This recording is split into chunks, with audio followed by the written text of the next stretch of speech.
realizar para... Listo. Listo, ahora sí vamos a dar inicio a este conversatorio. Queríamos que todos pudieran estar conectados y pudieran escucharnos a todos los participantes que vamos a dar inicio. Bueno, mi nombre es Moisés Carrillo, yo soy el director de Sendora y estamos hoy aquí para apoyar a los empresarios sobre los temas y despejar dudas sobre los temas financieros de inversiones que tanto de alguna forma nos aquejan más en estos tiempos de esta coyuntura económica que estamos viviendo. Voy a permitirme presentar a cada uno de los participantes que nos acompañan el día de hoy. El primer participante que nos acompaña desde Estados Unidos es Germán Romero Fernández. Germán Romero es comunicador social y periodista, egresado de la Universidad Autónoma del Caribe en Barranquilla, Colombia. Es reportero económico, como tal, con mucha experiencia. Ha trabajado en noticieros Radio Piloto aquí en Barranquilla, Colombia. Trabajó como periodista de staff Radio Magazine de Radio Mar Caribe, que es una emisora afiliada a Caracol Radio de Colombia. Ha sido reportero de las fuentes económicas, Noticias Ya, Radio Mar Caribe y Caracol. Ha sido periodista y presentador de TV Guajira en Telecaribe Colombia. Es redactor de la revista Caribe Internacional y colaborador de la Corporación Desarrollo del Caribe, Corpo Caribe. En Estados Unidos fue presentador de Noticias Caracol Radio Miami y en la ciudad de Orlando se ha desempeñado como redactor y analista económico de Radio Luz en los programas Polos Opuestos y Noticiero 1270 AM. En iHeartRadio, colaborador en Notas Económicas de Mariano González Live y actualmente es colaborador en Noticias de Economía del programa de 40 para arriba que dirige Gustavo Márquez. Adicionalmente es periodista independiente y a quien le queremos dar la bienvenida. Germán, muchas gracias por acompañarnos a este evento. ¿Cómo estás?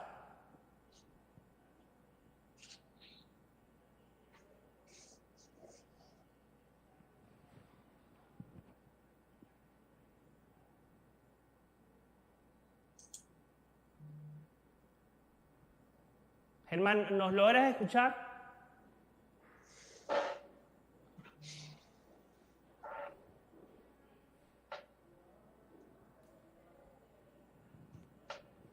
Mirad. Bueno, voy siguiendo y presentando a los otros invitados. Germán, al parecer, tiene problemas técnicos desde la transmisión. Voy revisando. También nos acompaña Mike Ruiz Celis, quien es la persona que tengo aquí a mi lado. Mike es ingeniero civil, tiene un MBA y es un máster en consultoría estratégica. Es trader de divisas y futuros y es profesor de posgrados en la Universidad Autónoma del Caribe. Además es Chief Executive Officer y Chief Investment Officer de FIDI Capital, que es un gestor de inversiones tipo global macro especializado en G10, FX y futuro que opera en los mercados financieros usando estrategias a la medida que combinan la acción del precio y el análisis económico global. Mike, bienvenido a este espacio y gracias por acompañarnos el día de hoy. ¿Cómo estás? Gracias a ti, muy bien. Gracias a ti. Bueno, también quiero presentar a José Alejandro Torres. José Alejandro Torres nos acompaña hoy desde la capital de Bogotá y es gerente de inversión senior de Bamboo Capital Partners. Tiene 10 años de experiencia en los mercados de capitales colombianos, administración de fondos de capital privado y consultoría de impacto social. Es responsable del abastecimiento, ejecución y administración de inversiones en América Latina. Antes de unirse a Bamboo Capital Partners, fue director ejecutivo de Compartamos con Colombia, una consultora de impacto social sin fines de lucro fundada por firmas de renombre como McKinsey Company, PricewaterhouseCoopers, Deloitte, JP Morgan, entre otros. José Torres también se ha desempeñado como gerente de proyectos en Compartamos y lideró más de 40 proyectos relacionados con el desarrollo económico de Colombia y América Latina, con fundaciones familiares, organizaciones sin fines de lucro, empresas sociales, gobiernos y empresas privadas en temas de desarrollo de capacidades tales como estrategia, reconstructuración financiera, realineación organizacional y gobierno corporativo. Además, trabajó como líder del equipo de administración de fondos de capital privado en una firma local de administración de activos, Fiducor, donde estuvo a cargo de las operaciones, el cumplimiento y la presentación de informes. El señor Torres tiene una licenciatura en Ingeniería Industrial de la Universidad de los Andes y una maestría en Gestión del Desarrollo de London School of Economics. José, ¿nos logras escuchar, José? Y bienvenido al conversatorio. Gracias por acompañarnos. Francisco, me dicen que por favor prendas el audio para que te puedan escuchar. Sí, yo los escucho, Moisés. Muchas gracias por la invitación y un saludo a todos. Encantado de estar aquí hoy. Germán, ahora sí, que ya me dijeron que logras conectarte. José, bienvenido y muchas gracias por acompañarnos. Germán. Sí, Moisés. Bueno, perfecto. Gracias por acompañarnos el día de hoy. Y a continuación presento a nuestro último invitado del día de hoy a este conversatorio, quien es Ricardo Luque, quien es docente de finanzas de la Universidad de la Costa. Él es administrador de empresas con concentración en finanzas internacionales, es magíster en finanzas de la Universidad del Norte y es certificado por el autorregulador del mercado de valores AMB. Tiene experiencia en el área financiera en lo referente a la elaboración de liquidación de rendimientos y comisiones de título valores. Bolsa Mercantil de Colombia, también tiene experiencia en gestión y administración de riesgo financiero, en la estructuración y emisión de títulos valores con subyacentes agropecuarios y otros commodities. También cuenta con amplia experiencia en planeación en aspectos como elaboración, análisis de indicadores de gestión, habilidades administrativas como la organización, planeación, control y supervisión de procesos. Tiene amplia experiencia en temas comerciales y capacidad de liderazgo. Ricardo, gracias por acompañarnos esta tarde a este conversatorio. Buenas tardes a todos. Gracias, Moisés, por la invitación. Un placer compartir con ustedes. Bueno, vamos a dar inicio a este conversatorio ya con las preguntas acá de contenido y para todos los que nos acompañan hoy. Me imagino que si están en este evento les agradezco su asistencia, pero muchos esta coyuntura económica nos ha puesto en una encrucijada en temas financieros. Bueno, y aquí estamos con los expertos a los que cada uno les voy a hacer una pregunta relacionada de cómo el COVID ha generado un shock sobre los temas de la demanda agregada, llevando a la mayoría de las naciones a introducirse en una crisis severa, lo cual genera nuevos retos para los gobiernos y yo también pregunto, para las personas, a todos nos ha afectado y a las empresas de alguna u otra manera. Me gustaría conocer cómo se podría retomar esa reactivación económica que se tenía antes de la pandemia. Me gustaría conocer esa percepción que tienen cada uno de estos expertos que nos acompañan el día de hoy. Quiero comenzar con Mike Ruiz. Mike, ¿qué políticas económicas se deben implementar, gobierno, empresas y las personas a nivel que nos escuchan de manera natural? Cuéntanos. Bueno, buenas tardes, Moisés, nuevamente. Un saludo a todos. No es un secreto que todo este tema del COVID, desde que empezó, generó un gran shock en la demanda agregada. Es decir, toda esa búsqueda por bienes y servicios, por comprar, por adquirir bienes y servicios por parte de las personas y las empresas se vio mermada. Entonces eso genera evidentemente un caos económico. Luego vinieron las cuarentenas, los lockdowns en todo el mundo y esto hizo que muchas empresas grandes, medianas y pequeñas entraran en bancarrota, la gente perdió sus empleos y evidentemente el caos se incrementó. Por lo general, este tipo de temas se combaten con políticas económicas como ha hecho la FED. Como ha hecho la FED. La FED ha estado introduciendo el QE y eso ha ayudado mucho. Ha ayudado muchísimo. ¿Por qué? Porque ha comprado activos, ha comprado bonos, ha comprado para estimular la demanda. Y por otro lado tenemos los estímulos que ha hecho los gobiernos. Los estímulos que ha hecho los gobiernos que van directamente a crear ese shock positivo en la economía para que la demanda vuelva a surgir. Ahora mismo estamos en la coyuntura de que si viene o no el segundo estímulo en Estados Unidos y eso va a ayudar, evidentemente todo lo que pasa en Estados Unidos nos da un coletazo en el resto del mundo. Y eso va a ser algo muy bueno. ¿Por qué? Porque el mercado de acciones sube, el mercado de commodities sube también y empieza a haber una dinámica más congruente con lo que estábamos viviendo en tiempos prepandemia.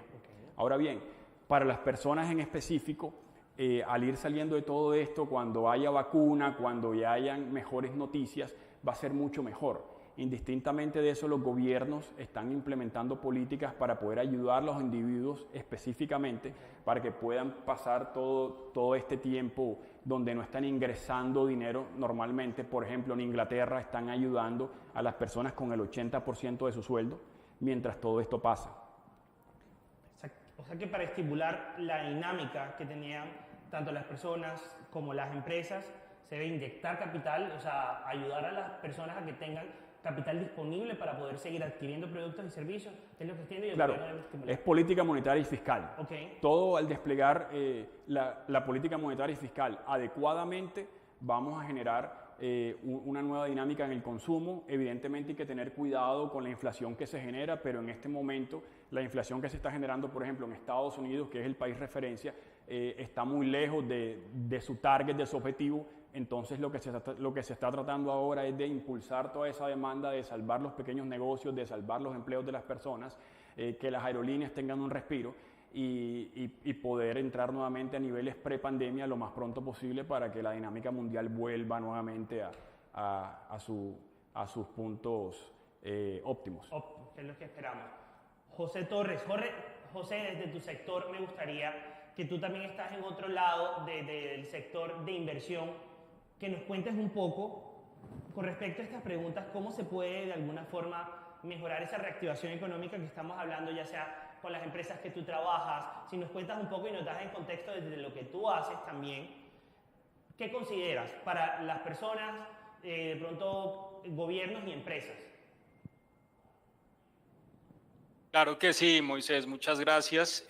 A ver, yo creo que es una pregunta muy interesante, unas preguntas muy interesantes, empezando por, digamos, cómo las naciones pueden retomar esa dinámica que tenían prepandemia. Yo tal vez empezaría por decir que arrancaría por quitar de lado tal vez la noción de como de volver a un estado anterior o a una normalidad. Yo creo que estamos ante un proceso de adaptación donde ya empezamos a ver que hay muchas cosas que están cambiando y donde muchas cosas van a ser diferentes de ahora en adelante. Y por ende, tal vez lo que respondería aquí pues tiene que ver mucho más con la perspectiva y ese entorno diferente que se está empezando a gestar a raíz de la pandemia. Estoy de acuerdo con los comentarios que hacía Mike frente a las políticas de los gobiernos, por ejemplo, de utilizar herramientas como la tasa de interés y demás para estimular el consumo, para, digamos, estimular la inflación también un poco. Pero yo aquí creo que fundamentalmente hay dos elementos que a mi juicio deben ser prioridad, en particular en el tema de Colombia.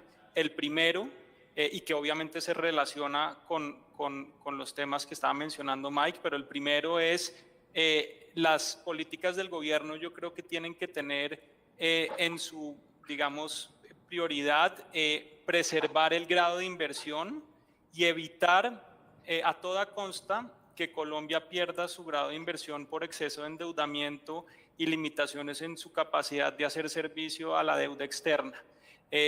Probablemente este es uno de los elementos más importantes para la perspectiva futura de los inversionistas internacionales de traer capital al mercado colombiano y pues digamos también implica una serie de elementos de disciplina por parte del gobierno de cuidar el gasto y el presupuesto de una forma tal que, pues, que sea responsable.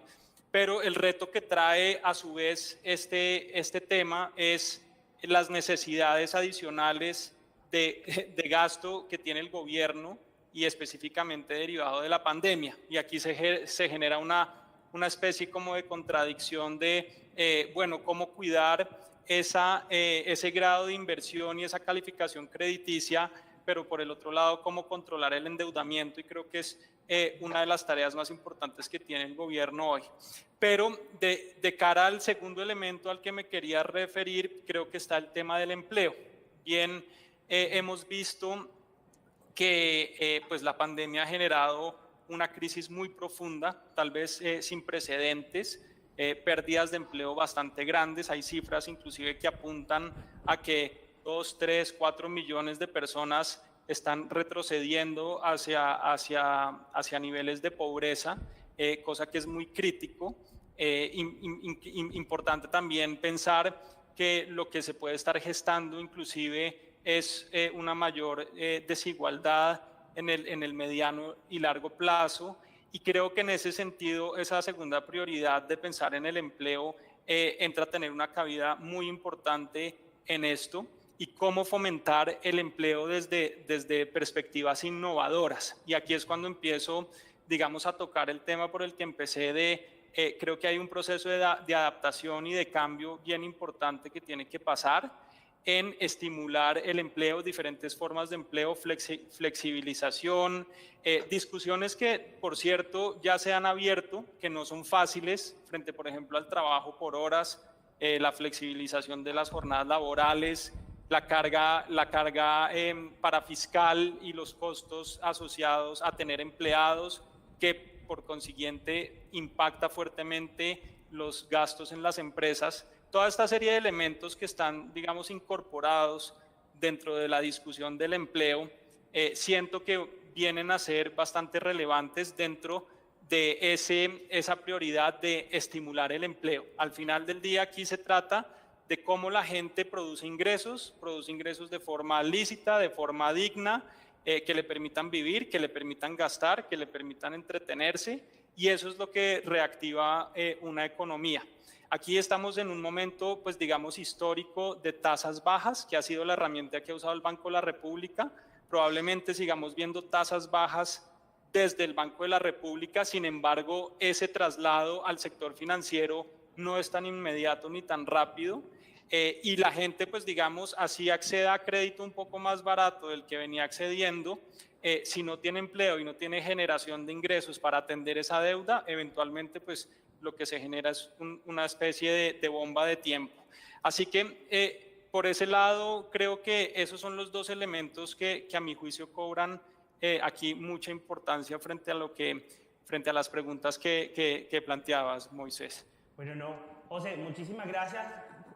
Para que me quede claro un poco, las naciones, desde tu perspectiva, ¿consideras que deben apostar por la gente, ¿cómo es que se llama? Mantener su empleo, y porque esto les permite producir ingresos? Es así como el punto fuerte que tú resaltas para que podamos de alguna forma adaptarnos a esta nueva realidad, ¿correcto? Correcto, estimular el empleo, más que preservarlo, porque creo que ya hemos visto que se ha perdido mucho, es estimular el empleo. Okay. y diseñar mecanismos para que pues haya facilidades para que la gente se emplee y genere ingresos rápidamente. Ok, me gustó eso de la innovación que se debe tener ahora en materia de empleo para que se puedan generar nuevas formas de hacer empleo, y me parece que esas discusiones deben darse, y eso, bueno, eso es otro tema.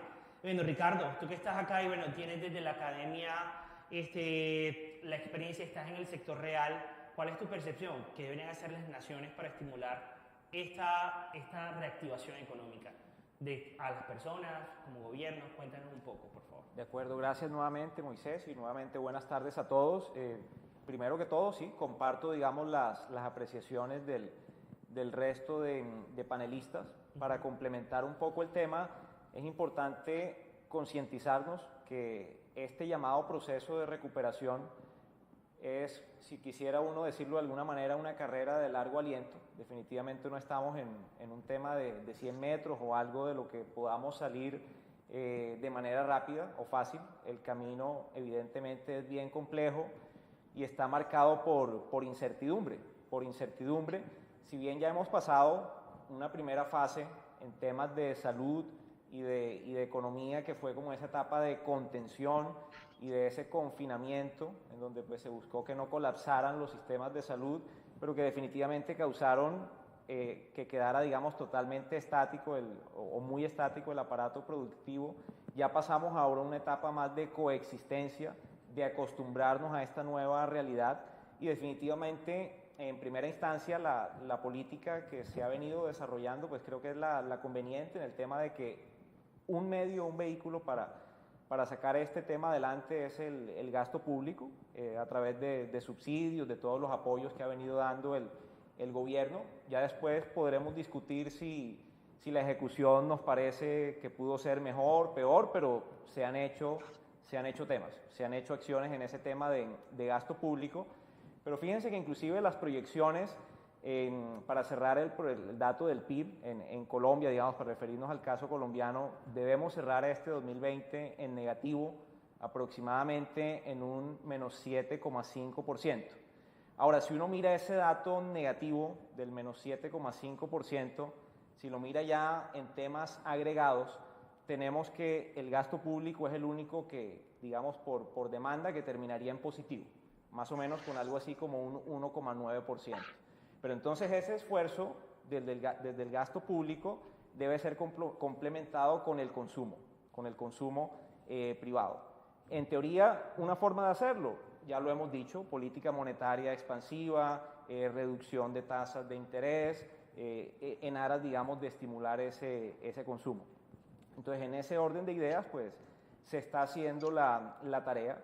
Obviamente que estamos en un periodo de mucha incertidumbre, porque, bueno, si bien es cierto, y creo que muchos analistas coinciden en que difícilmente podríamos llegar a una etapa, digamos, de confinamiento total como ya lo vivimos, ahora tenemos el temor de los rebrotes y cómo puede ir eso afectando lentamente el proceso de reactivación, ¿verdad?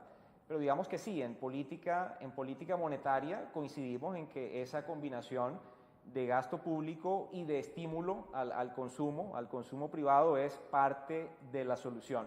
Solución que inclusive en temas de proyecciones no se prevé que en menos de 5 años logremos, por ejemplo, refiriéndonos al caso colombiano, en términos de ingreso, de capacidad, digamos, a nivel privado, nos podríamos tardar alrededor de 5 años en volver a niveles similares al tema pre-COVID.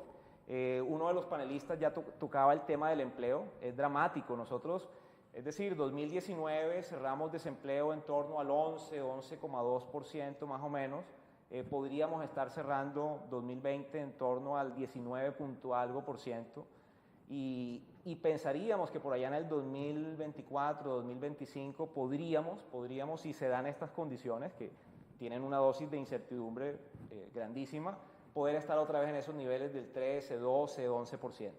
Entonces el tema es complejo, pero para responder de manera puntual a la pregunta que nos hacía Moisés, desde el punto de vista de política estatal, coincidimos en que esa es la fórmula. Después podemos discutir ya la ejecución, el alcance de la cobertura, de momento concentrados en gasto público, política monetaria expansiva para favorecer el consumo. Como dice uno coloquialmente también, cada día irá trayendo su afán en el sentido del Banco de la República de luego ir controlando el efecto que pueda tener, digamos, en la inflación esa política, pero bueno, en este momento digamos que la prioridad es estimular el consumo. Bueno, y a mí me gustaría, Germán está en Estados Unidos, es reportero económico internacional. Aquí hemos tenido casos, bueno, tienes tres personas que están muy en el contexto colombiano. Bueno, tú eres colombiano, pero te encuentras en Estados Unidos. No sé si nos podrías contar un poco de pronto qué se está haciendo allá en Estados Unidos para retomar la actividad económica, esa dinámica de adaptarse, como le llamaba José, para que pueda seguir estimulándose la economía y no nos afecte tanto a las personas, a las empresas, incluso al mismo gobierno, que tú digas, oye, yo creo que se puede, o en Colombia se está dejando de hacer esto. Cuéntanos esa percepción, por favor. Sí, gracias, Moisés. Comparto el punto de vista de los anteriores panelistas en cuanto a las políticas monetarias y fiscales que se están realizando en Colombia. No es lo mismo que estar acá en Estados Unidos, obviamente. En el caso de la Reserva Federal, que maneja la política monetaria del país, ha creado los fondos de propósitos especiales o los vehículos de propósito especial, que es con el fin de hacer el rescate de muchas compañías que han tenido pérdidas o necesita esos fondos. Pues la Reserva Federal, a través de los fondos de vehículos especial, a través de una compañía que es el enlace con el Tesoro, la Oficina del Tesoro de los Estados Unidos, está haciendo ese rescate a ese sector empresarial de aquí de los Estados Unidos. Hoy el presidente de la Reserva Federal pues estaba hablando de que el consumo de servicios es lo que ha bajado. Eso es característico de lo que ha padecido esta situación de la pandemia, por el distanciamiento social y todo el temor de que hay de abrir la economía en el sector de los servicios. Y se está, por ejemplo, hablando o se está estimulando lo que es el consumo de productos duraderos. Entonces, en ese sentido, paulatinamente lo que se tendría que hacer en este caso es con los protocolos de seguridad, hacer la reapertura para que este sector de servicios, que es porque Estados Unidos es un país, no es un país productor de manufactura, sino es una economía de servicios, básicamente en los actuales momentos, aunque hay una intención de retraer trabajos del extranjero. Pero en el caso de lo que está haciendo la Reserva Federal, sigue con el estímulo y traer el incentivo del consumo. Es así que se ha hablado en cierta medida, y este es un punto de inflexión, y estoy de acuerdo con lo que dijo José Torres, de no volver a un punto anterior, sino que este punto de inflexión que ha generado la pandemia ya nos pone a ver en perspectiva temas como la renta única universal.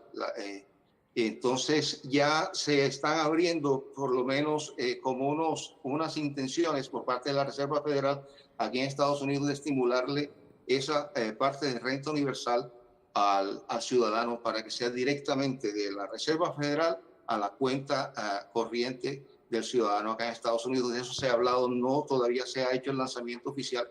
Lo que doy a entender es que aquí, por lo menos en Estados Unidos, con bancos centrales de la envergadura de la Reserva Federal, pues lo que están estimulando es el consumo. Ahora, el rescate de las compañías y el empleo ha subido. El empleo, por lo menos de los 20 millones de trabajos que se perdieron en marzo y en abril, ahora se han ganado 10 millones, y eso pues a través del proceso de reapertura que se han hecho en ciertos sectores de aquí de los Estados Unidos. Pero básicamente lo que podría, en el caso de que retomaría Colombia, es estimular el consumo a ciertos sectores de la producción y tratar de hacer la reducción en lo que es en los impuestos parafiscales para que las compañías tengan un mejor desenvolvimiento, puedan ayudar a la creación y generación de empleo, de un empleo duradero.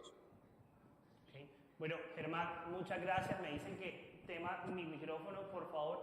Francisco, si me ayudas porque no creo que no se está escuchando, me están escribiendo por interno. Voy a hacer la siguiente pregunta.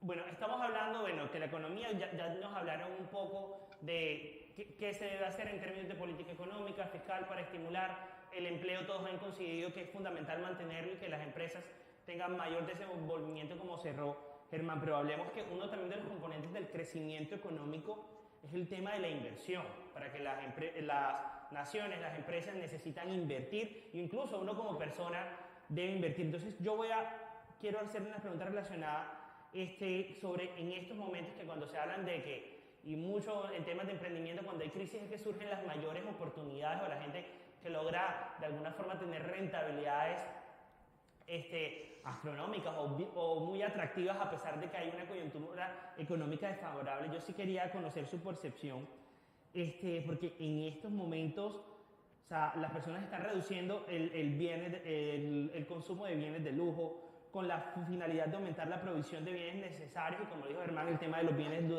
duraderos. Me gustaría saber qué ustedes consideran que se podría de alguna forma propicio para invertir a las personas naturales. ¿Cuáles serían esos instrumentos, o qué aconsejan también a las empresas en qué deben invertir cada uno desde su óptica?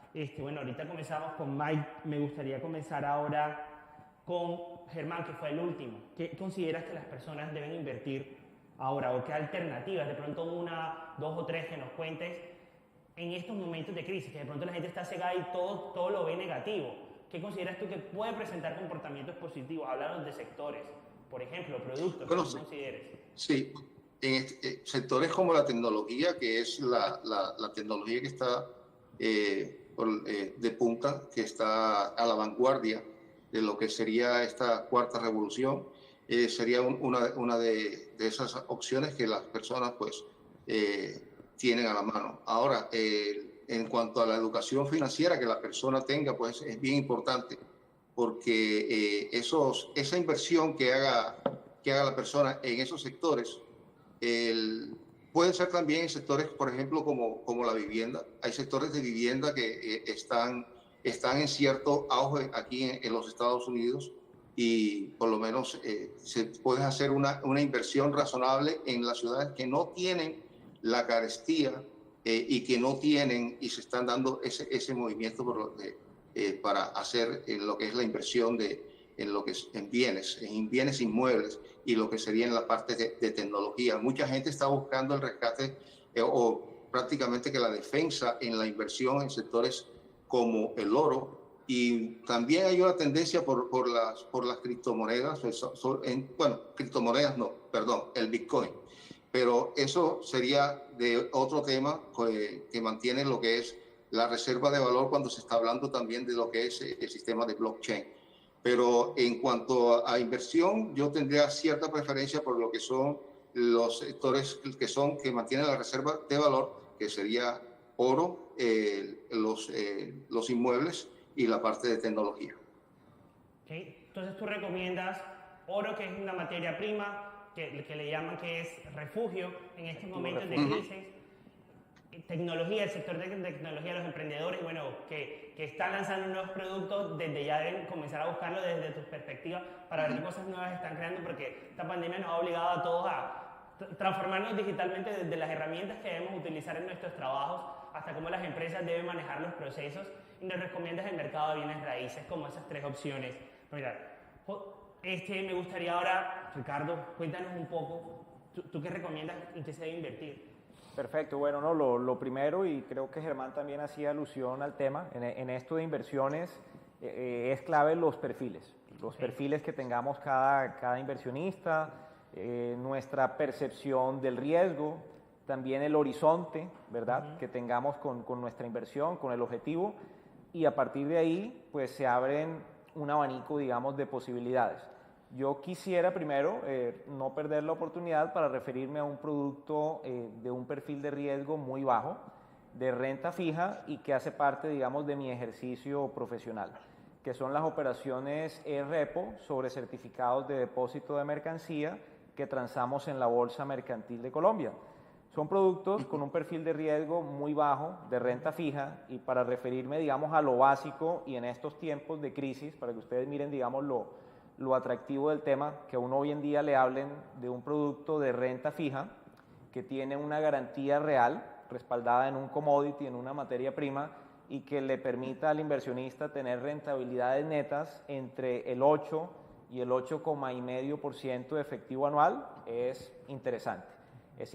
Entonces, digamos, en renta fija, quiero hacer alusión a ese producto que hace parte del mercado que manejo. No es un mercado supremamente grande. Este año, con corte a finales de octubre, hemos negociado algo así como 80.000 millones de pesos.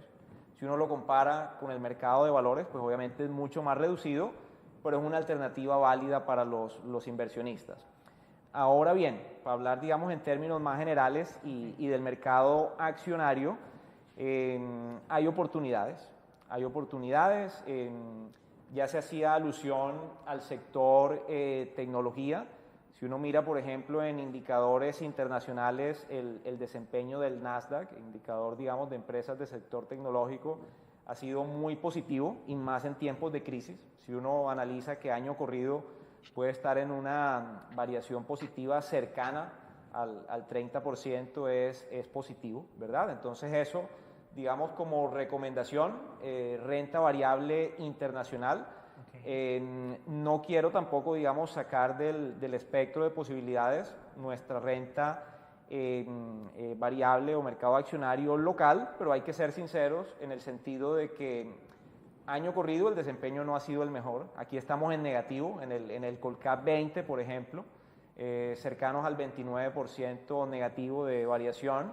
Ahora, de los diferentes mercados accionarios, el nuestro, si bien ha reaccionado positivamente, digamos, a la crisis o a esa etapa, digamos, post-confinamiento, ha sido el que menos ha crecido. Entonces, digamos que uno también diría que ahí hay posibilidades de crecimiento.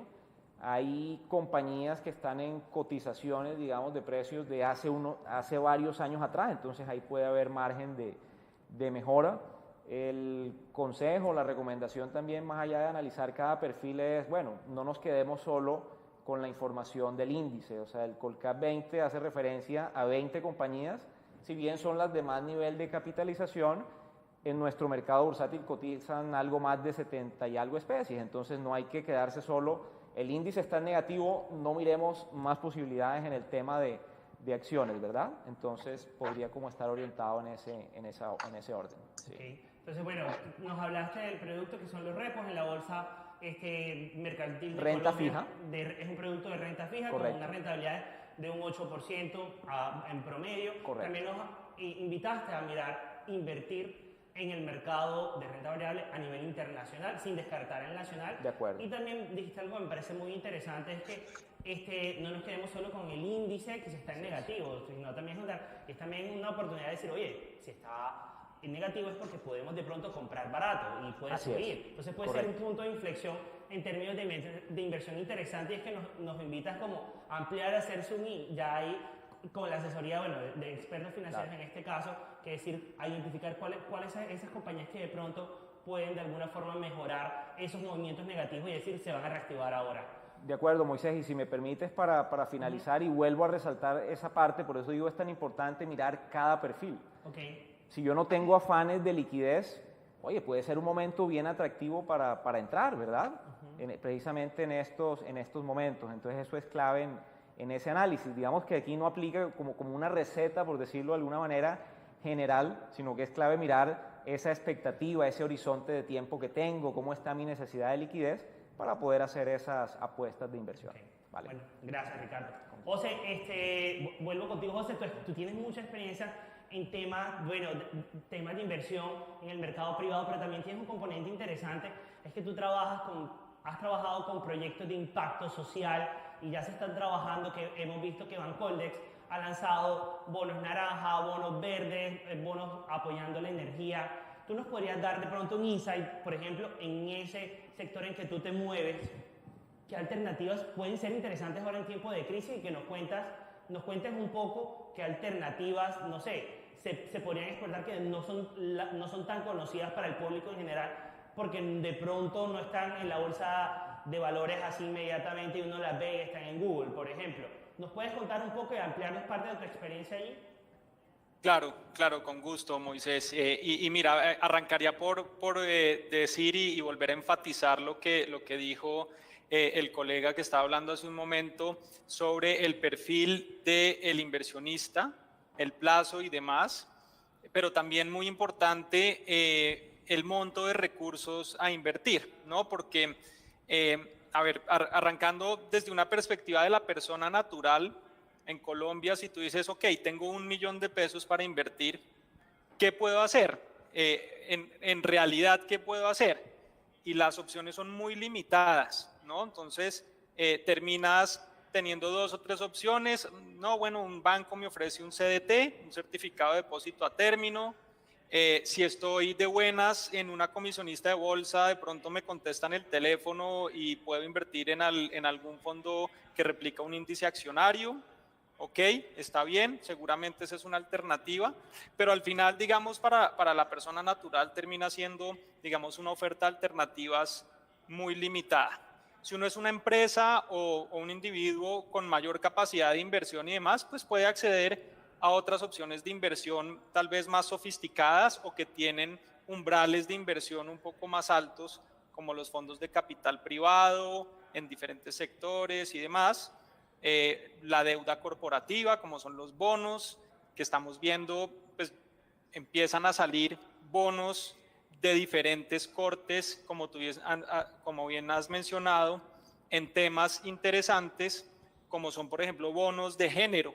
Empiezan a haber emisiones y a prepararse emisiones de bonos de género orientados a financiar, por ejemplo, programas enfocados en mujeres. El BID, por ejemplo, es un promotor importante de los bonos de género y hay varias entidades importantes financieras que están haciendo emisiones de bonos de género. Asimismo, hay mecanismos aún más innovadores que son los denominados bonos de impacto social, que al final de cuentas, más que un bono en el estricto sentido financiero, son posibilidades de inversión en esquemas de pago por resultados, en donde básicamente se fija un objetivo social. Por ejemplo, vamos a aumentar el empleo en una zona específica, unos inversionistas privados ponen un dinero apostándole, digamos, a ese objetivo. Hay un operador de un programa social, alguien que, por ejemplo, prepara a las personas, les da herramientas para el mercado laboral y efectivamente las ayuda a vincularse al mercado laboral.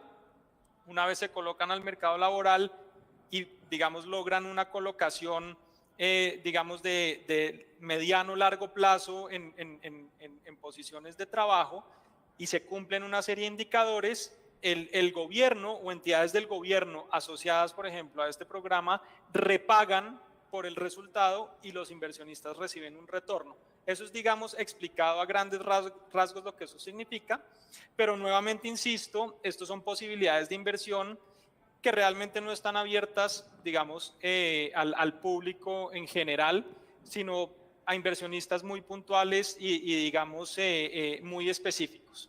Ahora, si me devuelvo al primer punto, entonces la gran pregunta es, ¿y el inversionista como ustedes o como yo, qué? Si yo tengo $1 millón de pesos para invertir, ¿qué hago?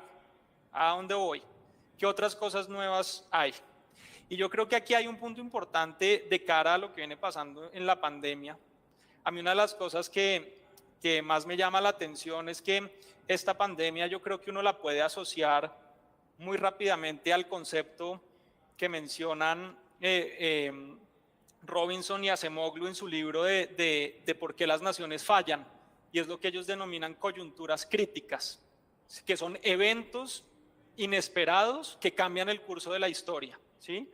No estoy diciendo que esta coyuntura crítica vaya a cambiar el curso de la historia de Colombia hacia la prosperidad, eso no lo sabemos. Lo que sí sabemos es que hay una coyuntura crítica y que hay cosas cambiando.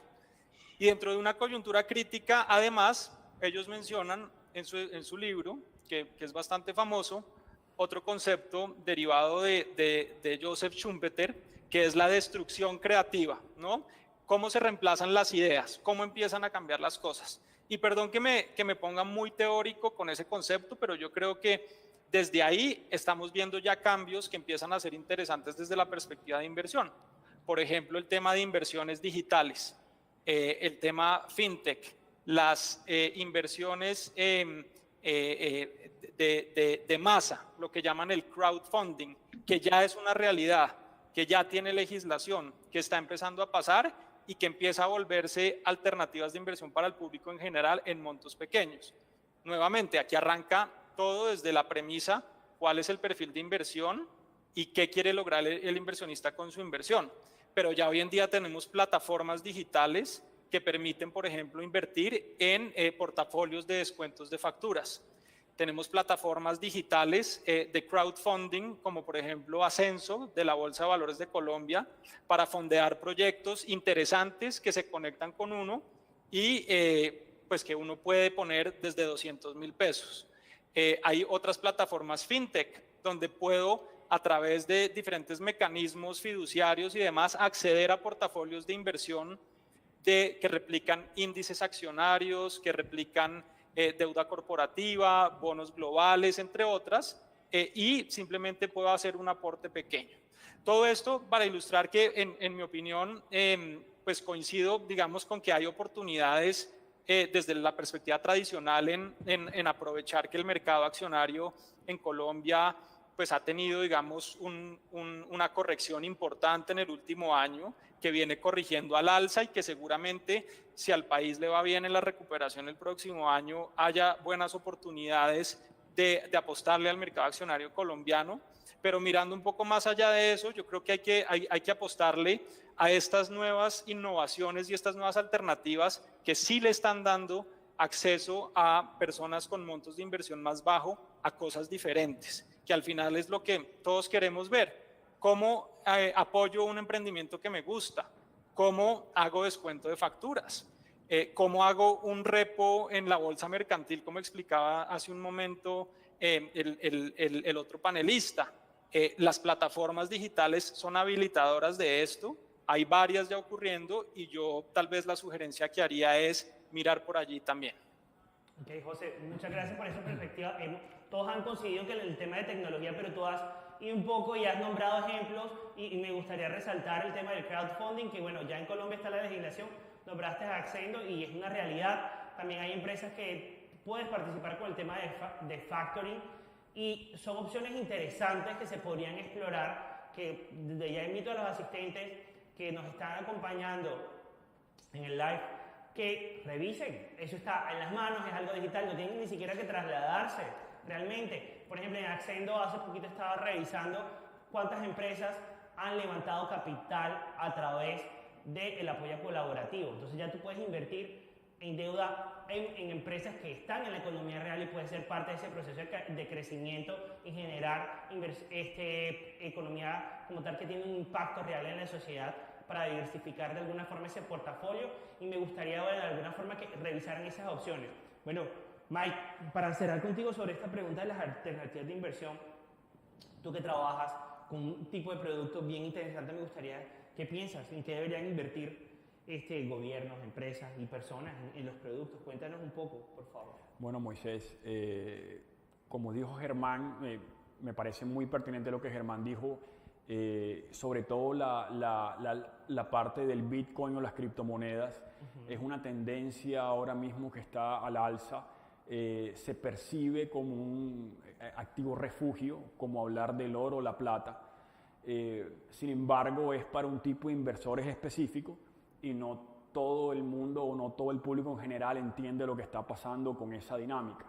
Acá Ricardo mencionó algo de los perfiles de riesgo que me parece también súper interesante, porque de acuerdo al perfil que tengas vas a estar dispuesto a acceder a cierto tipo de inversiones.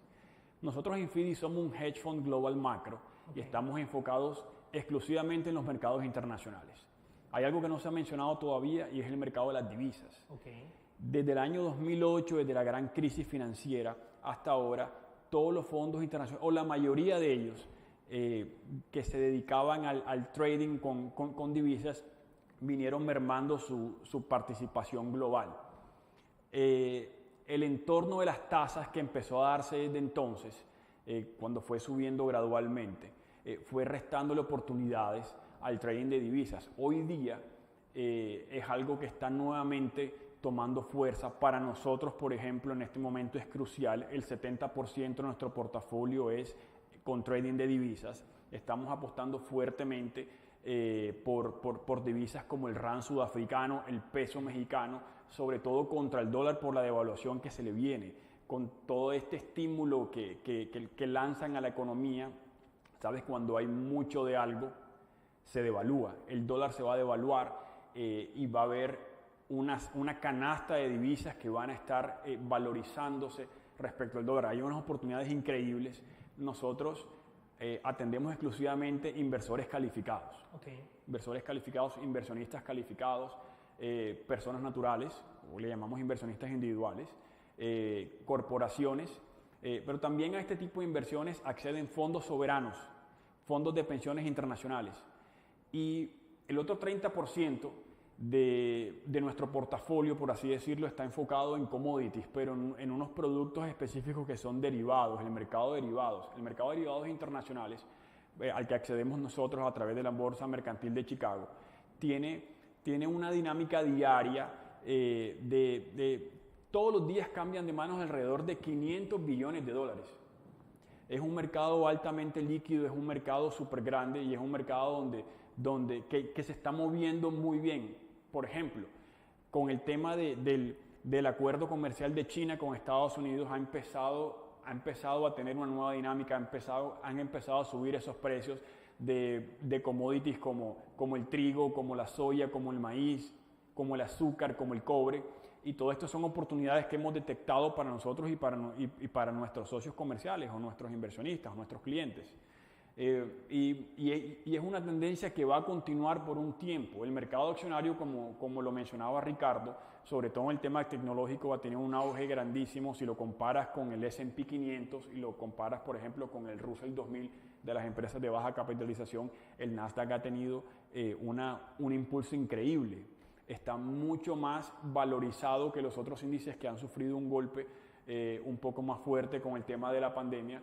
Y es precisamente porque ese shock de la demanda agregada que hablábamos en la primera pregunta no se vio tanto en el sector tecnológico. Cuando estamos en temas de confinamiento, en temas de cuarentena, la tecnología es lo que nos salva. ¿Has visto cómo ha sido el auge tan importante que ha tenido empresas como Amazon, que tuvieron empresas como Amazon, Apple, Facebook, Tesla? Por ejemplo, que Tesla, más que una empresa fabricante de automóviles, eso es un ecosistema basado en energías renovables. Pero más allá de eso, para aterrizar un poco ya más la respuesta al tema de las inversiones, pensamos que hay oportunidades muy grandes en el tema del intercambio de divisas, sobre todo las divisas del G10, de las más negociadas en el mundo, unas oportunidades increíbles también en commodities e incluso en el mercado accionario. El mercado accionario internacional está mostrando en este momento un comportamiento muy parecido a otras etapas de la historia de la humanidad. Esto, como decimos nosotros en el mercado, nunca vas a encontrar nada nuevo. Todo se repite, todos son ciclos. Y desde la época de la crisis de los tulipanes en Holanda, en los años 1600, hasta ahora se han visto cosas parecidas. Nuestro enfoque ahora mismo en FIDI, cuando te digo nuestro enfoque, es porque nosotros colocamos nuestro dinero donde está el dinero de nuestros clientes. Nuestro enfoque ahora mismo en FIDI y nuestra perspectiva o nuestra proyección es que el mercado todavía le falta un recorrido interesante hacia arriba. Un bull market que se va a desatar pronto es la perspectiva que tenemos nosotros y es lo que le llamamos en inglés la etapa de delusion, donde hay una euforia por todo este estímulo que está viniendo, donde la gente empieza a comprar acciones, empieza a invertir en diferentes activos, en renta variable. Y lo han visto, creo que Germán, que vive en Estados Unidos, ha visto este fenómeno, sobre todo en los llamados Robinhood traders. A través de la aplicación Robinhood han estado comprando acciones, incluso acciones de muy baja capitalización, las han llevado a la cima en cuestión de días y luego se desploman. Es un tema especulativo fuerte, pero si tienes el conocimiento para poder hacerlo de manera controlada o estás con un hedge fund o con algún experto en inversiones que te pueda asesorar, son inversiones que te pueden traer muy buenas utilidades. Nosotros en FIDI estamos enfocados en maximizar esas utilidades a través de estos mercados, manteniendo el riesgo muy bajo. Para ponerte un ejemplo claro, este año, a pesar de que todos los instrumentos financieros, los activos financieros que podamos invertir están casi todos tocados, como mencionaba Ricardo ahorita, el Nasdaq está alrededor de un 30% arriba. FIDI Capital, nuestra compañía, está un 39% arriba a día de hoy, con una volatilidad del 0.93% y con un máximo drawdown en todo el año del 5.2%. Es decir, nosotros estamos utilizando o estamos generando un servicio para nuestros clientes que fácilmente puede ser asignado a un perfil de riesgo conservador con rendimientos de perfil agresivo. Y hemos venido haciendo esto durante 3 años de manera sostenida. Entonces, la recomendación mía es que para aquellos inversionistas calificados, las personas que caen en esta categoría y quieran invertir, se fijen mucho en qué es lo que están buscando, qué tipo de rentabilidad quieren y cuáles son las opciones que tienen para poder escoger. Para terminar, me gustaría aclarar que no todos los hedge funds ofrecen lo mismo. Nosotros estamos enfocados en inversiones alternativas, que quiere decir que no nos correlacionamos directamente con las inversiones tradicionales. Entonces creo que todo este tema de inversiones alternativas está teniendo un auge y lo va a tener y lo va a seguir teniendo durante un tiempo sostenido, y habrá que saber exactamente cuándo empezar a migrar todo eso hacia otra parte a medida que el mercado se vaya desacelerando un poco. Ok, entonces tú nos muestras otra perspectiva. Ricardo nos también estaba hablando de, bueno, revisar la renta variable en el mercado internacional, pero tú nos cuentas, oye, las divisas, nos hablaste en África, que pueden ser opciones interesantes y que Sudáfrica con bajo riesgo se pueden tener rentabilidad de un 40%. En una crisis suena como, uy, ¿qué estás haciendo? Que da curiosidad para de alguna forma, que suena muy atractivo. Entonces revisar eso de un hedge fund, que es otra opción para que los que nos ven, oye, también están los hedge funds que pueden obtener estas rentabilidades y es un producto que se puede diferenciar de las otras alternativas que nos han dado. Bueno, y es una opción para revisar. Si me permites, Moisés, para redondear un poco, el tema con los hedge funds y por qué podemos funcionar de esta manera es porque las inversiones tradicionales por lo general asumen que el mercado debe ir al alza. Es decir, tú estás comprando una cartera de acciones o lo estás balanceando. Quiero interrumpirte, de pronto para los que no saben qué es un hedge fund, creo que es un término técnico, cuéntanos así. Y el tema de inversionista calificado, ¿qué es un hedge fund y qué es un inversionista calificado? Bueno, un hedge fund es un vehículo alternativo, es una compañía específica dedicada a inversiones, un tipo de inversiones específicas. Por ejemplo, un hedge fund puede hacer renta variable, puede hacer renta fija, pero también puede hacer inversiones alternativas. Incluso puede comprar obras de arte o puede invertir en temas inmobiliarios. Un hedge fund prácticamente está habilitado para hacer cualquier tipo de inversión. Nosotros en este momento, Ophidy Capital, nuestro hedge fund se enfoca únicamente en divisas y futuros sobre commodities. Y los inversores o los inversionistas calificados difiere el monto específico de dinero que debe tener cada uno de acuerdo al país en el que estés. Pero por lo generalmente para Estados Unidos, donde es el mayor foco nuestro, un inversionista calificado es una persona que tiene activos por más de $1 millón y activos líquidos mayores a $100,000. Entonces, si puedes hacer una inversión de $100,000 y cumple con ciertos requisitos, puede ser cliente de un hedge fund. Entonces, el tema para redondear lo que te quería decir es que cuando estamos hablando de invertir en acciones o invertir en divisas o invertir en commodities, cualquiera de esos tres, lo importante es tener claro cuál es el horizonte en el que estás dispuesto a invertir. ¿Cuánto tiempo voy a permanecer en esta inversión y cuáles son las expectativas que tengo? Porque este mundo funciona con unos tiempos estipulados, unos tiempos establecidos para poder sacarle el mayor provecho a esa inversión. O sea que el tiempo es otra variable importante y que no he mencionado, el horizonte de inversión. ¿En cuánto tiempo espero ganar esa rentabilidad esperada de todos los productos que nos han dicho hoy también los otros panelistas que nos acompañan? Exactamente. Bueno, muchas gracias. Yo tengo una pregunta que me haces desde el chat, pero la lanzo al que la quiera responder, que por favor nos diga, no sé si en Bogotá o allá en Estados Unidos o acá, es: el gobierno no acogió las recomendaciones del Hora Campo para pagar los temas de nómina y los indicios de la pandemia. ¿Qué pasará con las empresas en el mediano plazo acerca de un subsidio de nómina? ¿Alguien de los que está acá quiera dar su opinión con respecto a ese tema? ¿De qué pasará con las empresas en el mediano plazo?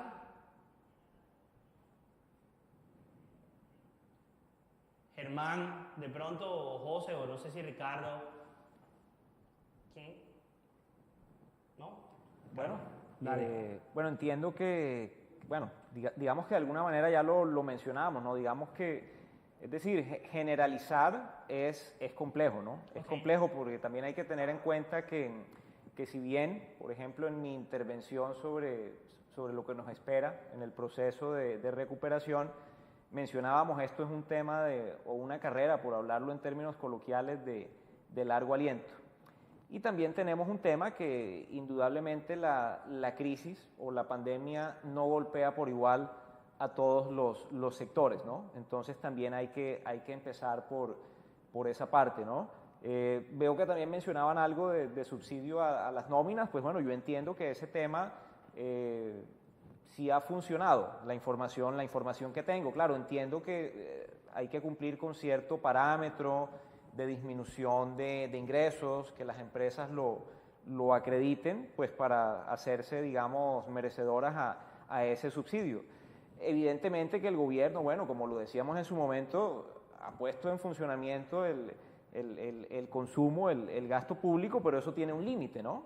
Entonces, digamos que bueno, eso sí es un tema, digamos, de incertidumbre, que hasta cuándo podrá hacerlo. Pues bueno, eso es parte de la incertidumbre que nos rodea.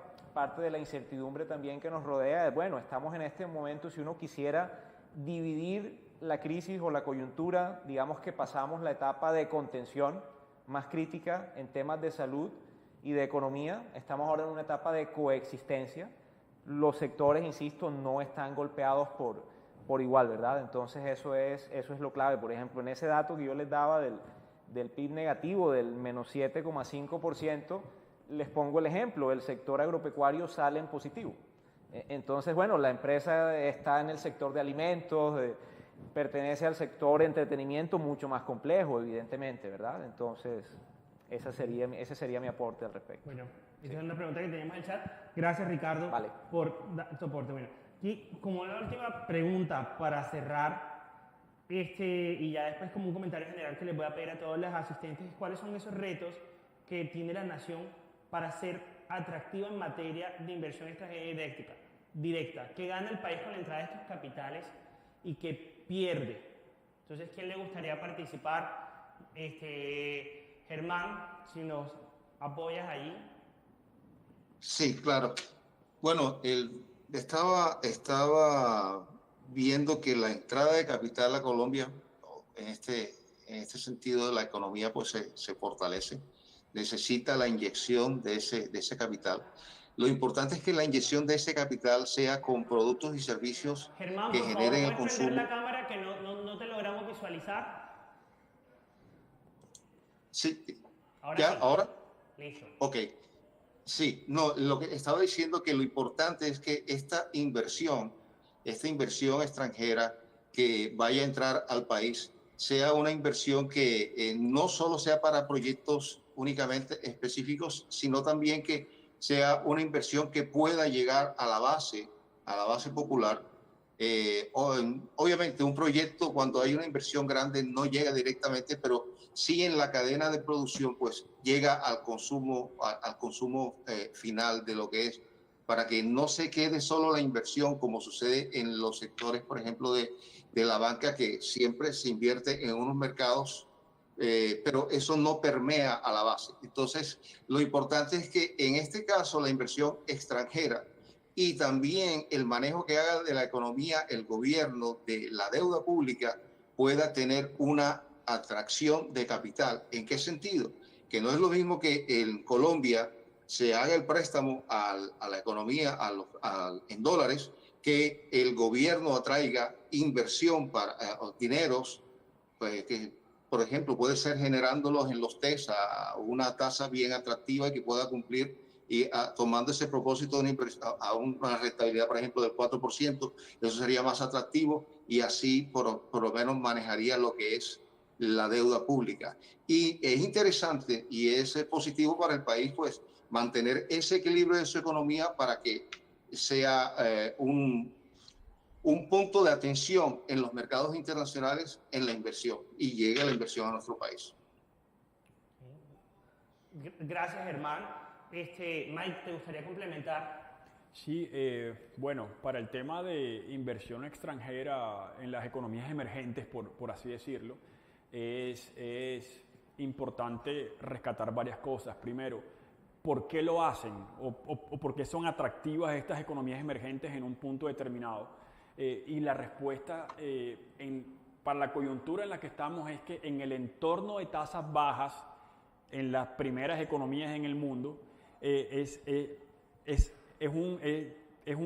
atractivo para las compañías de estos países venir a los mercados emergentes. En los mercados emergentes hay mayores tasas de interés. En los mercados emergentes ellos pueden tener una rentabilidad ahora mismo que no están obteniendo en sus países. ¿Qué buscan ellos? Ellos buscan países con estabilidad política y con un crecimiento sostenido. A diferencia de ahora que todos los países están golpeados igual. Hay ciertas naciones que siguen estando a la vanguardia de todo esto y siguen siendo unos sitios muy apetecidos para estos inversionistas. Colombia pienso que está en una buena posición. Colombia está en una buena posición. En la última década ha estado atrayendo mucha inversión extranjera, sobre todo en el sector de la banca. Y fue por lo que te mencioné ahorita. Te das cuenta que si tú vas a pedir, por ejemplo, un crédito hipotecario en Europa y en Estados Unidos, la tasa efectiva anual es muy baja. Es muy baja. O sea, realmente lo que ellos están cobrando es muy bajo. A ellos les sale mejor colocar ese capital en economías como la colombiana, donde pasas de cobrar un 3% efectivo anual en tu economía para cobrar aquí un 12% efectivo anual. Y en algunos otros créditos, como créditos de consumo, libre inversión, todo esto es mucho más todavía. Entonces, digamos que para las compañías también, el venir acá, el ver cómo la economía colombiana se ha desarrollado, cómo los hábitos de consumo han ido escalando. Hay ejemplos claves como Starbucks cuando llegó a Bogotá o cuando vino la franquicia Subway. O sea, todo eso es por la dinámica que está teniendo el país. Incluso Barranquilla en específico ya está en el top de los rankings internacionales como ciudad para atraer inversión.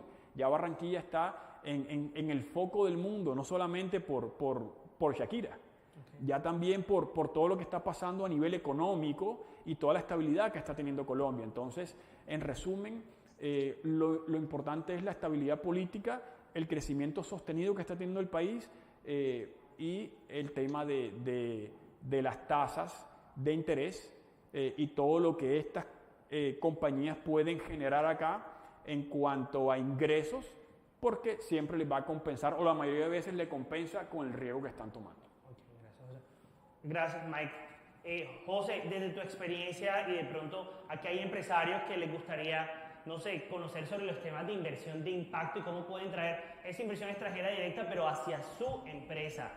¿Qué retos has visto tú de los empresarios colombianos para poder traer esa inversión internacional? Y ahora, en tiempos de crisis, ¿eso ha cambiado, por ejemplo? ¿Nos puedes contar un poco desde esa experiencia, desde el fondo, desde Bamboo Capital? Sí, por supuesto. Y a ver, yo arrancaría por mencionar, nosotros estamos en el negocio del capital privado y uno de los temas fundamentales, digamos, a la hora de decidir a qué país llevar una inversión, pues tiene que ver mucho con el riesgo país. Y el riesgo país está también asociado a algo que mencioné al principio, que es el grado de inversión o la calificación crediticia que hemos tocado ya varias veces durante esta conversación, que al final tiene que ver con varias cosas, estabilidad política, económica, etcétera.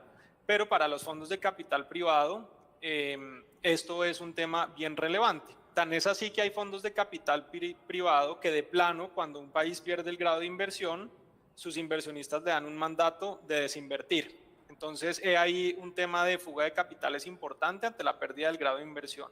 Y viceversa, cuando gana grado de inversión, se abre la posibilidad de mirar activos en ese país, justo por lo que se mencionaba hace un momento, de generar mayores rentabilidades versus las economías desarrolladas. En nuestro caso en particular, que somos un fondo dedicado a invertir en activos cuyo propósito fundamental es dar productos o servicios a población de bajos ingresos.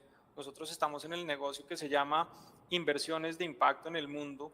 Somos inversionistas de capital privado, pero buscando activos que mejoran o contribuyen a mejorar la vida de personas de bajos ingresos.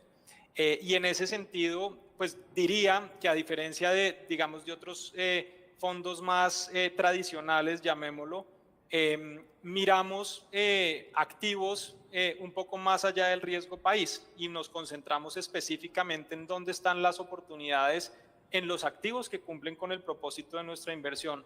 ¿Dónde están esas empresas que de verdad le están prestando un servicio eficiente a precios justos y que le mejoran la vida, por ejemplo, al pequeño agricultor o al microempresario informal? ¿Dónde están? Están en economías que no tienen grado de inversión, ok, no necesariamente vamos a dejar de hacer una inversión por eso, nos vamos a fijar más en la característica de esas empresas. Nuestro caso es muy particular porque parte de un criterio, yo diría que duro, importante, sobre qué tipo de empresa estamos mirando. Y como les digo, pues son empresas que atienden el segmento de bajos ingresos. Nosotros tenemos inversiones en compañías financieras que otorgan crédito, que ofrecen productos de ahorro, de pagos para población de bajos ingresos, para empresarios semiformales o informales en muchos casos. Tenemos compañías que tienen soluciones de electrificación solar fuera de red, por ejemplo, para electrificar hogares sin acceso a la red eléctrica. Cosas de ese estilo, pues que por lo general requieren de un análisis un poco más profundo de la oportunidad frente a las condiciones mismas del modelo de negocio en una economía que a ojos, digamos, de una calificadora de riesgo y demás puede ser supremamente riesgosa. En ese sentido, pues nosotros tenemos equipos permanentemente mirando y monitoreando las oportunidades en las empresas y viendo, pues digamos, cuál es el valor subyacente que hay ahí. Pero siempre al final del día existe una pregunta importante a la hora, digamos, de realizar las inversiones. Nosotros hacemos inversiones de capital a largo plazo, 8, 9, 10 años, pero sin duda el riesgo país al final digamos, de la película tiene un rol importante a la hora de desinvertir esos activos, de darles liquidez.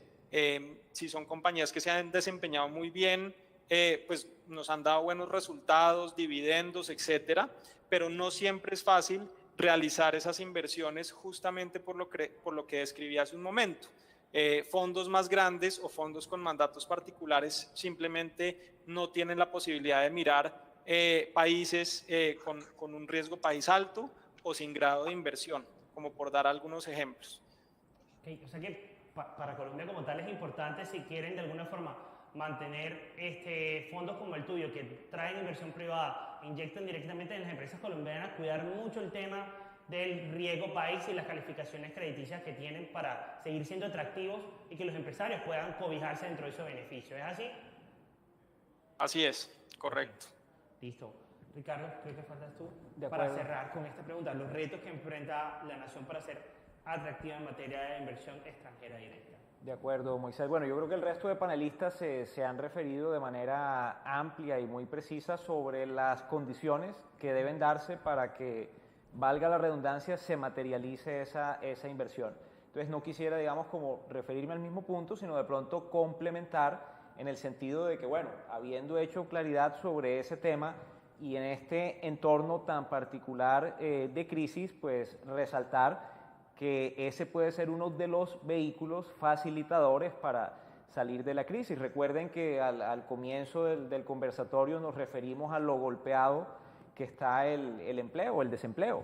Entonces, digamos que, bueno, nos caería muy bien el tema de la inversión extranjera directa, que inclusive, bueno, y es natural, por efectos de la pandemia, claramente ha disminuido este año, ha disminuido evidentemente.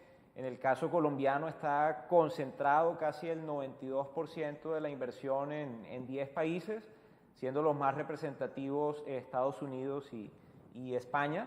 Pero entonces sí, resalto ese tema. En la medida en que se den esas condiciones, este puede ser un vehículo, digamos, que nos facilite a tratar de reconstruir esa senda del factor empleo que está tan golpeado. Inclusive yo les decía, miren, es probable que cerremos 2020 en desempleo del 19.2% y aspiraríamos por allá en el 2024, 2025 tratar de regresar a unos niveles parecidos a los del año pasado, es decir, 12, 11%, entonces más que propicio el tema, ¿vale? Okay. Creo que falta algo de esta pregunta y me gustaría, bueno, ya que Sí. tu intervención es, ¿el país pierde algo con la entrada de capitales? Bueno, ¿Inversión extranjera directa? mi percepción particular es que si uno tuviese que poner en la balanza, yo creo que indudablemente, y más en este momento, es más lo positivo. Ahora, si uno quisiera o haciendo el ejercicio, ya tendría que irse uno desde mi perspectiva a casos muy puntuales. Y no quiero, digamos, abrir como debate en el tema ni fijar posición mía, pero lo pongo como ejemplo. Ya uno tendría que mirar, oigan, por ejemplo, el fracking.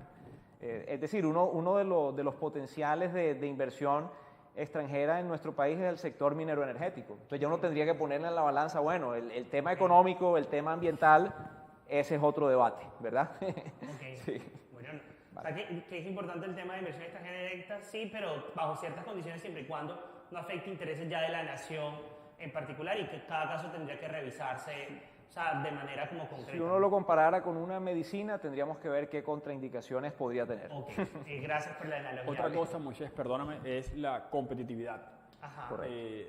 de las compañías colombianas. Ok. Por lo general, cuando viene la inversión extranjera, si el sector no es competitivo a nivel Colombia, entonces tiende a quedar rezagado. Y eso es un tema que todos los países deben trabajar y deben estar pendientes constantemente, porque sobre todo las economías emergentes, ¿no?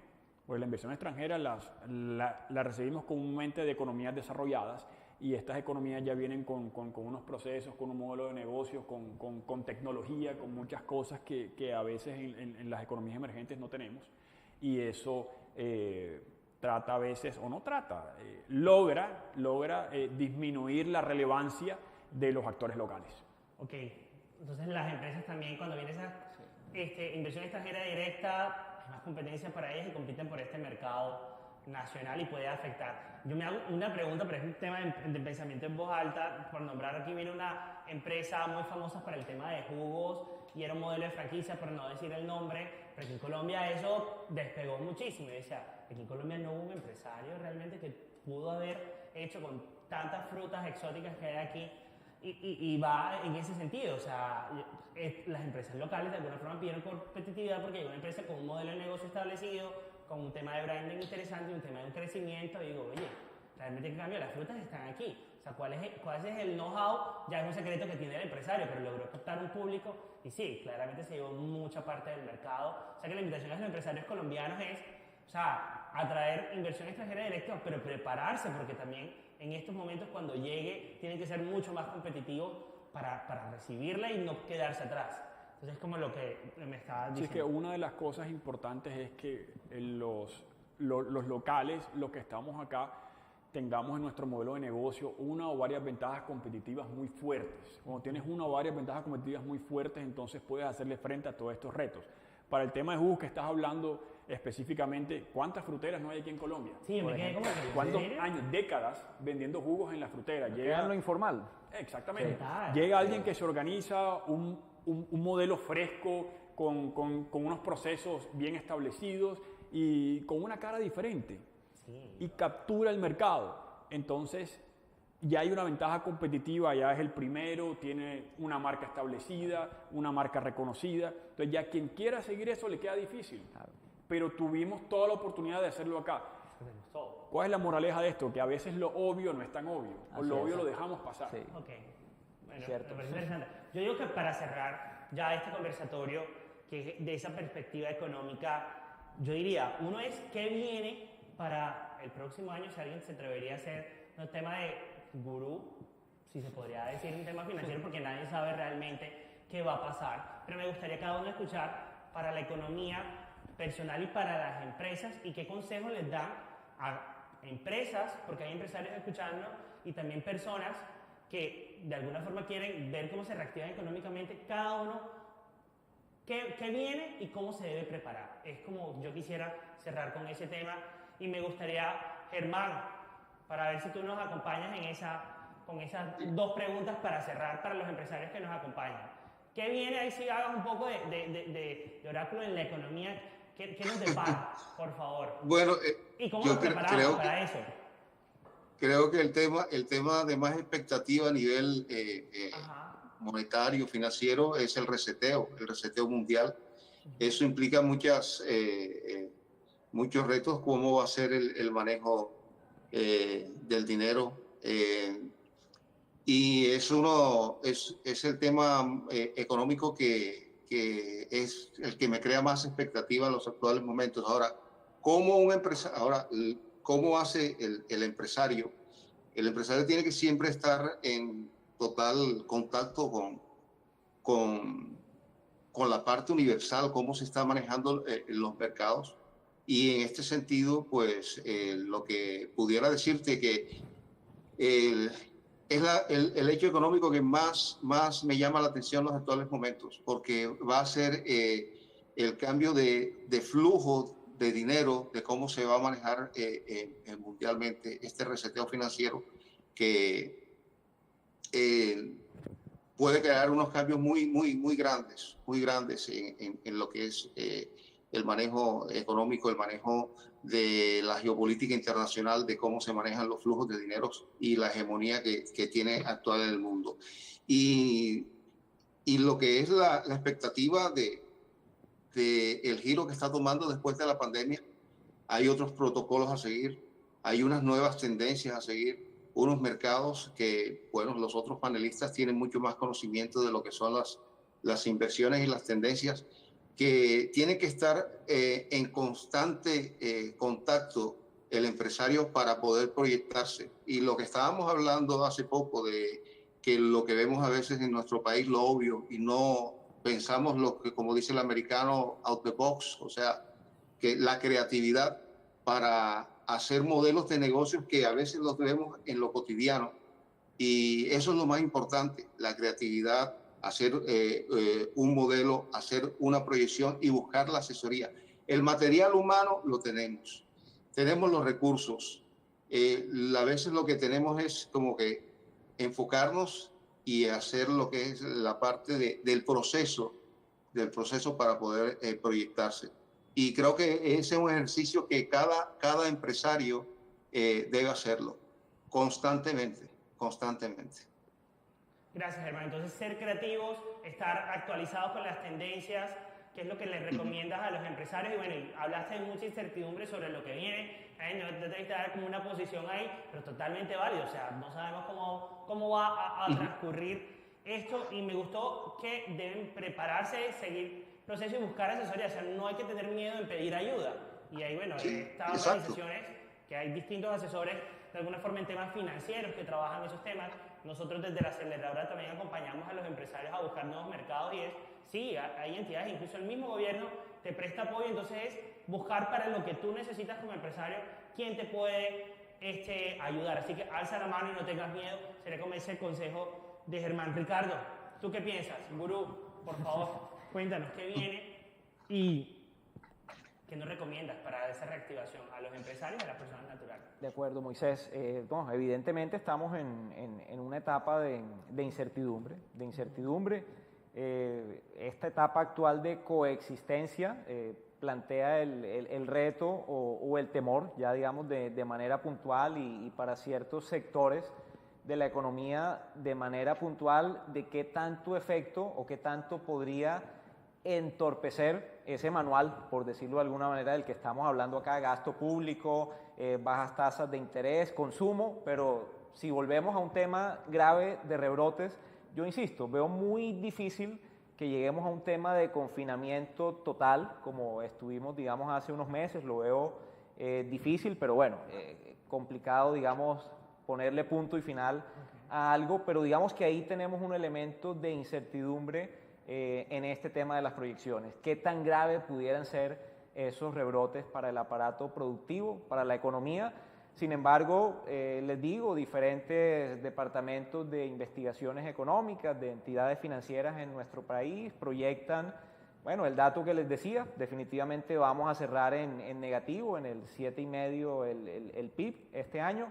Esperamos que el 2021 podamos estar en la senda del 5,5%, pero vuelvo y digo, bueno, eso depende de estas condiciones a las que estamos haciendo referencia. Ya en lo particular, si uno tuviera de pronto que calificar este proceso, pues yo creo que depende de todos y tratar de construir un proceso de recuperación resiliente e inclusivo, porque como les digo, hay disparidad en los sectores, hay unos más golpeados que otros. Entonces, bueno, a los empresarios y en general a todos, pues fortalezcámonos con sinergias.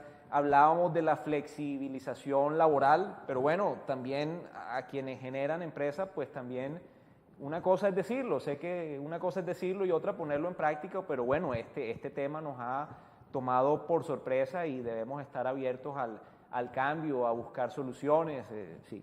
Creo que eso es en principio lo que podríamos hacer. Ok, sí. Un tema es para los empresarios, uno, ser resilientes, y me gustó el tema de ser inclusivos, o sea, de pronto a los aquellos más afectados, de ver cómo se pueden generar esas sinergias para poder pasar este proceso y que ganemos todos, que es lo que queremos. Sí, porque en últimas es un equilibrio, y cuando la economía sale de equilibrio, de nada nos sirve que un sector esté bien y otro no.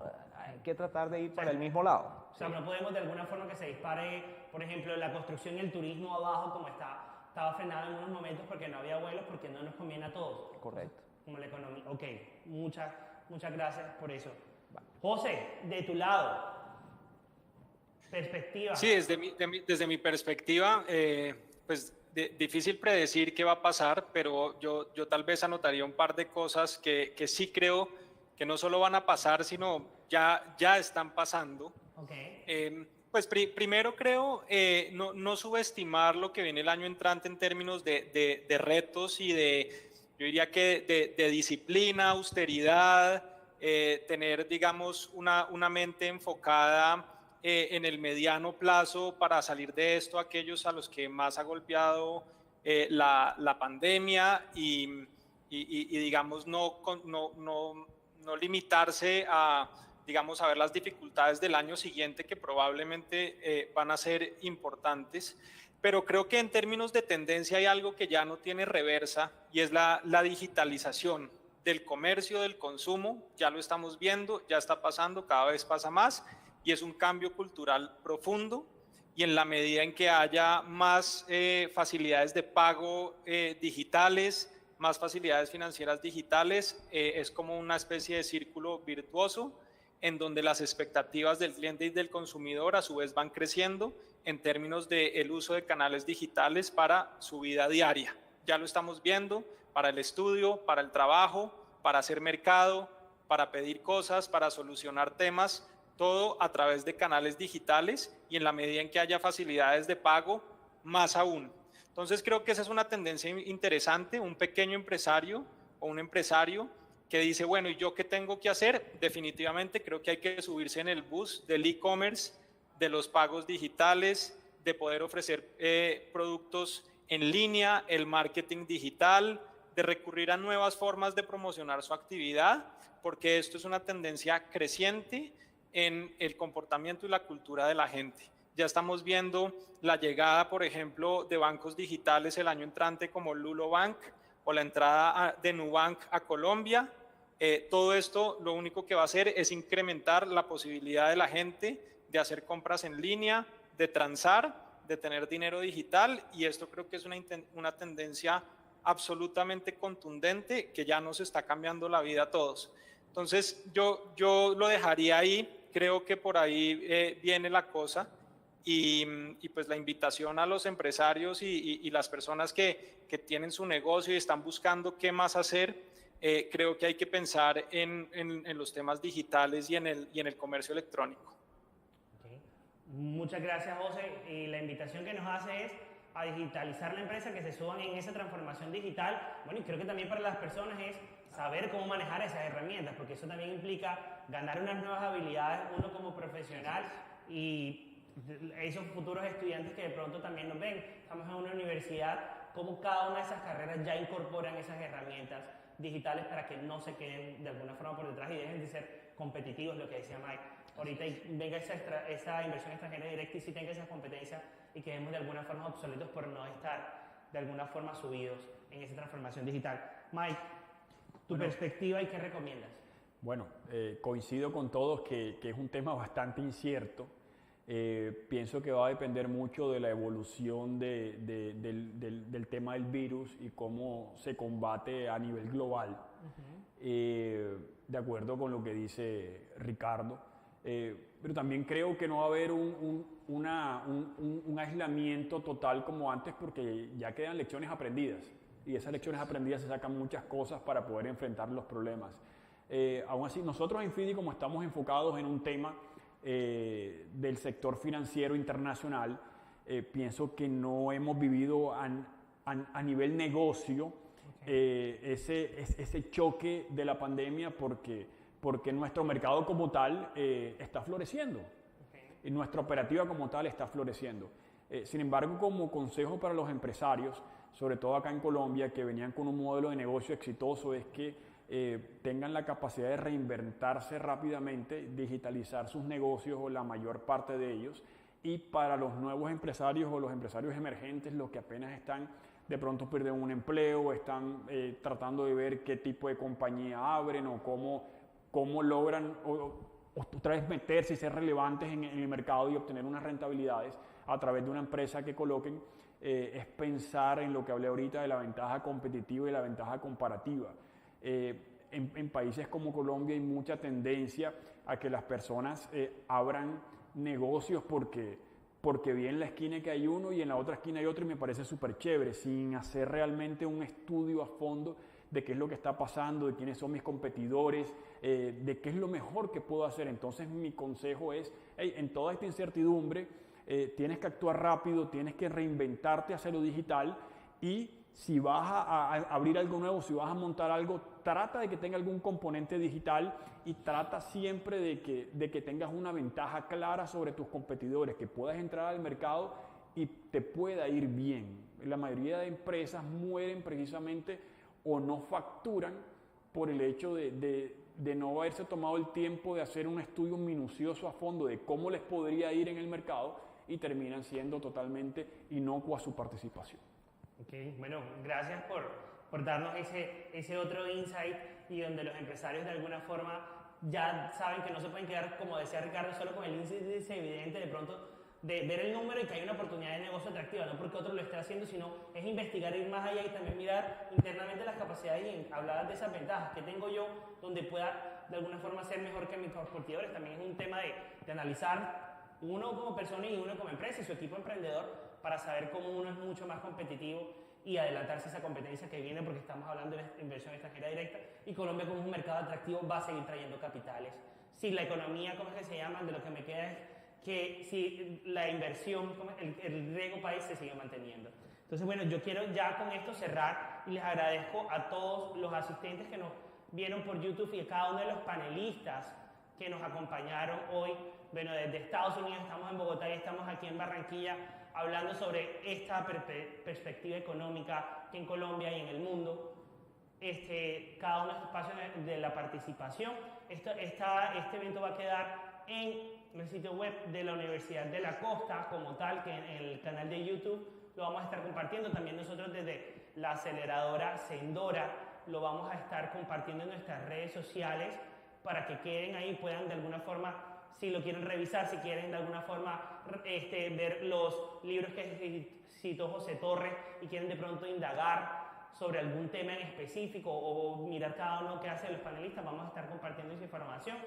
Nuestras redes sociales es Sendora CO y quisiera ya con esto cerrar, agradecerle a todos una vez más y el próximo taller que nosotros vamos a estar teniendo es el próximo jueves con Hotspot sobre marketing de contenido, al cual están invitados todos los empresarios que hacen parte de nuestras actividades y del programa desde la Universidad de la Costa, desde Apalanca LLC, que son nuestros fundadores. Y bueno, les agradezco a ustedes por acompañarnos el día de hoy. Un placer, Moisés, gracias. Gracias a José y a Germán. Muchas gracias por la invitación, muchas gracias. Qué bueno aprender por parte de su visión, uno de nivel capital y otro que está en Estados Unidos también analizando este tema como es la coyuntura económica y las finanzas en sí, que nos golpean a todos.